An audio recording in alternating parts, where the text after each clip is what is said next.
Hello YouTube, De-bodgery here. So I've got a little bit of an experiment here, or I've also been asked about this too on a couple different occasions. You know, how do you know if things are actually out of round or not?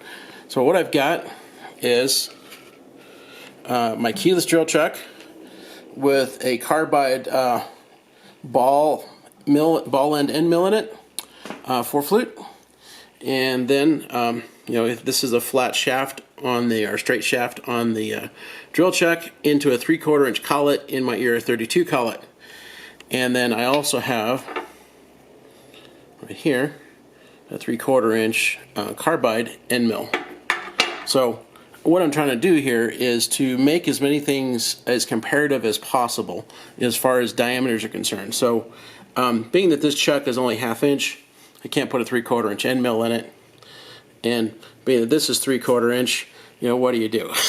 So the quick answer is use a 3/4 inch end mill to match up that shaft, and then go with something smaller. So anyway, yeah, this is a 3/8 ball mill for flute carbide down there. What we're going to do here, the drill press is on its slowest settings, and this is all being done on my brand new Panasonic camera, which of course I don't know fuck all about how to operate yet.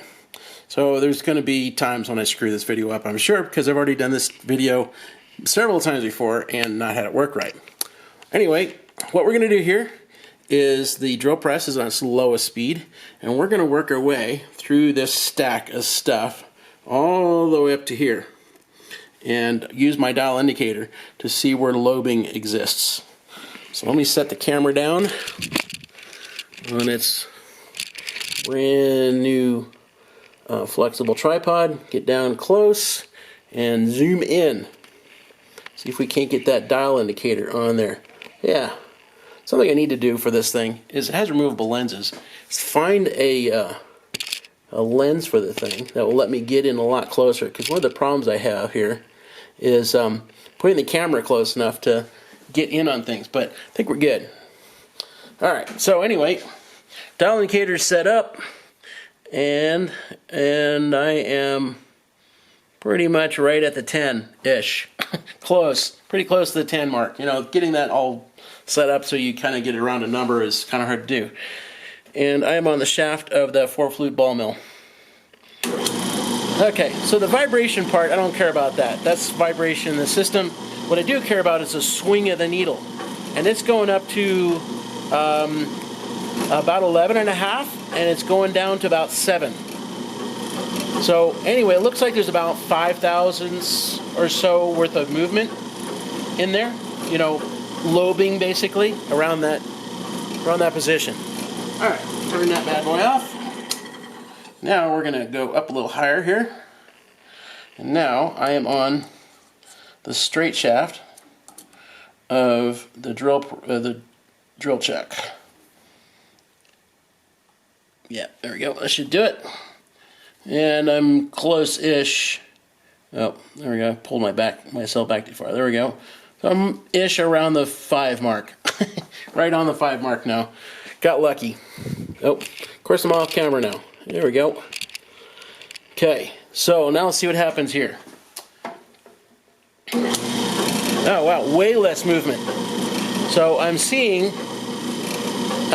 basically 1.5 to 2. Yeah, it goes up to about up to 2, and goes down below 5 by about 1.5 thou. All right, move one more time.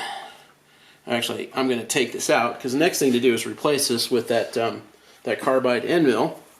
And the first thing I want to do is take my ball mill out of here so I don't drop it. Set that aside. Loosen this collet up.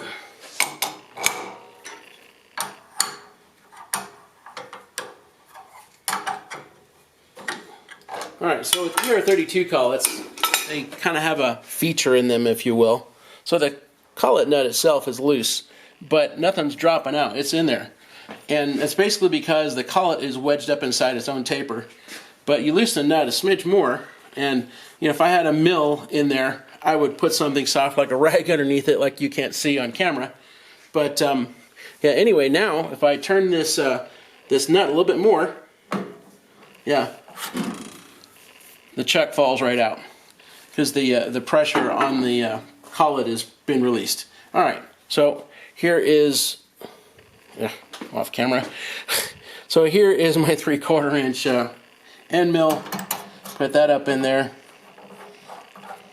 and now you have a rag underneath here, so I can't drop the end mill and shatter the cutting edges on it or something. I've done that before, and that pisses me off. And get that bad boy snug. All right, same situation. Put the dial indicator, and a little bit lower. There we go. Put it on that shaft, and we're pretty close to the. Whoops, just lost it completely. There we go. We're pretty close to 10 mark. We're at about 8.5. Turn it back on. Okay, so now it drops down to. Yeah, it's right at 1 mark past 10, and it goes up to 2 marks above 10. So it looks like about 3 thou worth of movement, all said and done. So that's about the same as I was getting off the shaft from the drill. This is completely and utterly pointless. Doesn't really matter. I mean, it's the outside of the collet chuck. But just for shits and kicks, let's see what we get there. And yeah, that works out pretty good, right on that 10 mark. Yeah, it's got a lot more movement there. So it's, I'd say plus or minus 2 and plus 4 around that 10 mark. So about 6 thou. Like you care. That's the outside of the collet chuck. That doesn't really matter.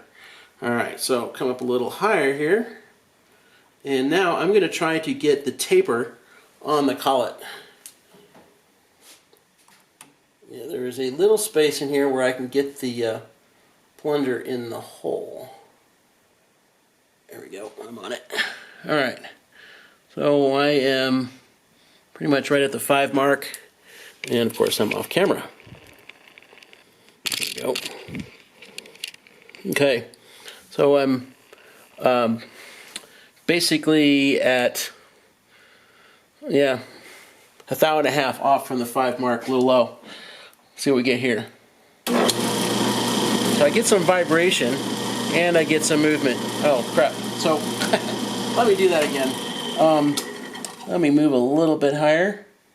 Yeah, the problem here is I am touching the flats on the collet chuck. Let's see how that works out right there.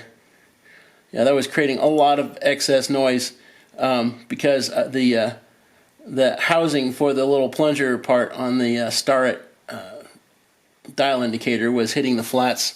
All right, so now I'm at about 8 thou right now, or on the 8 mark. That's a lot better.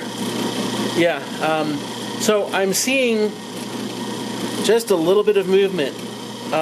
You know, something on the order of about 1 thou, and that's on the taper on the ER32 collet. All right, one more check. Let's see what we get on the outside of the quill assembly here. And there we go, we're right about, can't ever get these things on there. You know, you're basically just looking for swing. So I'm at 8, at the 8 mark, between 5 and 10. Yeah, same thing. That's almost identical to what was inside the taper. So I would say that taper and the outside of that shaft, pretty darn good. I mean, they're virtually the same, and there is more or less 1,000ths worth of movement between the two. Well, anyway, when people ask me, how do you check if you've got lobing in things? Well, that's how you do it. You get yourself a decent dial indicator like this Starrett. I bought it used, and it still cost me 150 bucks. You know, whereas a new one, it cost me like 200 or something. But yeah, I would say they're absolutely worth every damn penny of it because, well, they work, and they work well. Whereas something like this steaming turd from China that I paid $45 for, which came with a mag base and all that stuff, well, it's a steaming turd. It's really inaccurate. You know, every little vibration in the system gets translated onto the screen, onto the needle, and you know, half the time what you think you're measuring, you're not measuring. So meh. This start dial indicator is, well, it's the bomb by comparison. So anyway, yeah, new camera. I think I did that take. I think that one actually worked. I think I was like focused this time. I think everything actually got on camera like I wanted to. And I did it all in a single take. Wow, impressive. Well, it's De-bodgery saying, you know, keep away from that damn virus and stay healthy and all that shit.